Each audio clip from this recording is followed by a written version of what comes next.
লোকসভা ভোটে প্রার্থী তালিকা প্রকাশের সময় মোট ২৬টি নতুন মুখ এনে বাংলাকে চমকে দিয়েছিল তৃণমূল কংগ্রেস। প্রার্থী তালিকায় ছিল একের পর এক চমক। অভিনেত্রী রচনা বন্দ্যোপাধ্যায় থেকে প্রাক্তন ক্রিকেটার ইউসুফ পাঠান, কীর্তি আজাদ থেকে জগদীশ বসুনিয়ার মতো নাম দিয়েছিল চমক। এবার ফল প্রকাশের পরে দেখা গেল একগুচ্ছ নতুন মুখ পেতে চলেছেন বাংলা থেকে নতুন সংসদ পদ।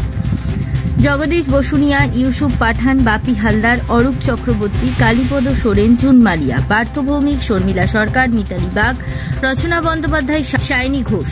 2024-এ তৃণমূল প্রার্থী তালিকায় বেশ কিছু পুরনো সংসদ সদস্যকে প্রার্থী করা হয়।